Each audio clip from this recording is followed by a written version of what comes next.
there are literally millions, if not tens of millions or hundreds of millions of people out there who are gaining a lot of information about change, but aren't actually changing.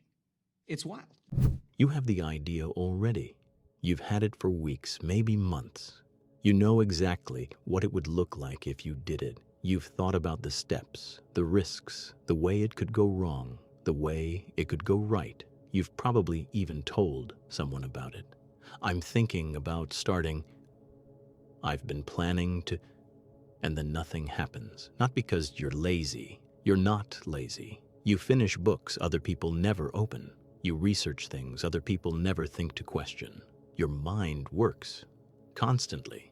So why, with all that thinking, all that ability, all that drive, are you still exactly where you were 6 months ago? This isn't a motivation problem. Motivation was never your issue. This is something else, something with an actual explanation. And once you see it, you'll understand why the smartest people are often the ones who move the least.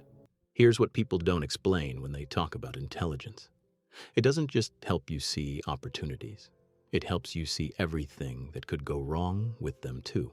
Every risk, every way it could fail, every scenario where you look foolish, waste your time, or get it wrong. For most people, that ability stays in the background.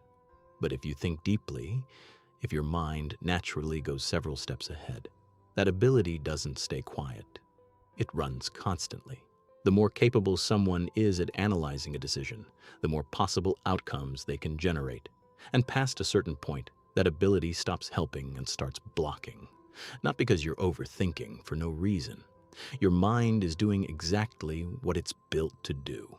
It's just doing it in a direction that has no finish line. Because here's the trap.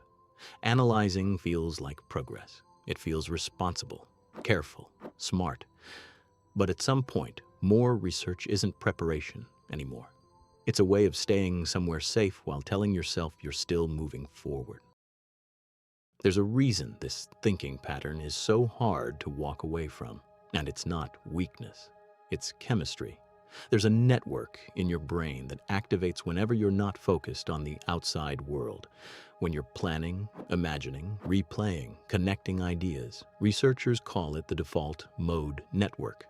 This is the same network responsible for reflection, memory, and meaning-making. It's a big part of what makes you a deep thinker in the first place. Every time this network connects two ideas, every time it forms a new insight or spots a new angle, it releases a small hit of reward. Your brain doesn't just tolerate deep thinking, it enjoys it, which is exactly why you can spend 3 hours refining a plan and feel like you accomplished something, even if nothing in the real world actually changed. The problem is, your brain can't always tell the difference between thinking that's moving you somewhere and thinking that's just circling. Research on rumination shows this clearly. The same network that helps you solve real problems can get stuck replaying the same territory, mistaking activity for progress. So you keep going, not because you're stalling on purpose, but because your brain is quietly rewarding you for staying exactly where you are. The part that's harder to admit, it's not just that you're overanalyzing the plan. It's that some part of you is protecting something. Think about it. If you were praised your whole life for being smart, for understanding things quickly, for having the answer, for being the one who figures it out, then somewhere along the way, being smart became part of who you are, not just something you do, something you are. Psychologist Carol Dweck spent years studying exactly this. She found that when people are praised for their ability instead of their effort, they start avoiding challenges, not because they can't handle them, but because failing at something would threaten the identity they've built. If you've never really failed publicly, if you've always been the smart one, then starting something you might be bad at isn't just uncomfortable. It feels like risking the one thing you've always had. So your mind does something clever. It doesn't say, "I'm afraid." It says, "I need to plan more first," because staying in planning mode protects the image. As long as you haven't tried, you haven't failed. You're still just someone who could do it, and could is safe. Execution is where could turns into did or didn't. And that's the part your mind has been quietly avoiding. You already know what to do. You don't need another book, another course, another version of the plan. The gap isn't knowledge. It's that the moment right before you act is a completely different mental state than the moment you're planning in.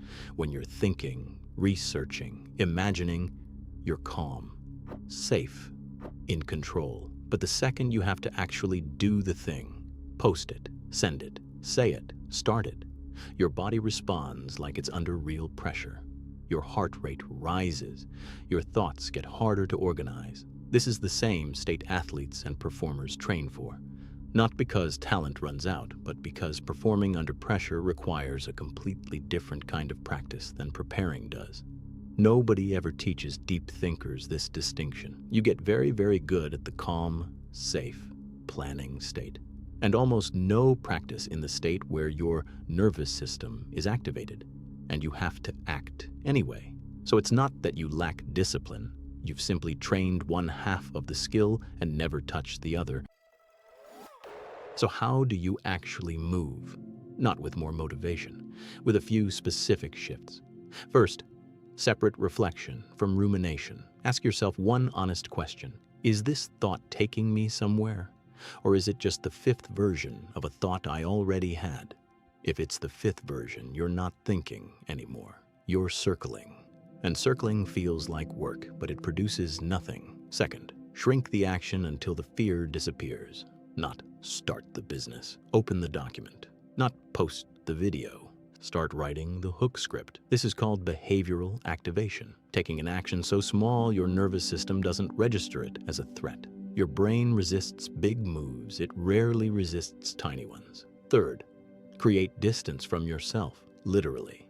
Researcher Ethan Kross found something remarkable. When people talk to themselves using their own name, or think about their decision as if advising a friend, they make clearer decisions with less emotional flooding. Try it. Next time you're stuck, say your own name. What's actually true here? It sounds strange, but it works because it pulls you out of the loop just enough to see it from outside. Fourth, and this might be the most important one, stop protecting the image of being someone who gets it right. Self-compassion researcher Kristen Neff has shown that people who treat their own mistakes with the same understanding they'd offer a friend recover faster and take more risks than people who punish themselves for failing. You don't need to be right. You need to be in motion. Being wrong in public and adjusting will always take you further than being right in private and never starting. Your mind was never the problem. The same depth that lets you see every risk is the same depth that could let you build something real. Once you stop asking it to protect you and start asking it to move with you, you don't need to think less. You need to let doing become part of how you think. Because the plan was never the point. The plan was just supposed to lead somewhere. If this described you, share it with someone who's been stuck in their own head for way too long. And if you want to keep understanding your mind, watch this video here.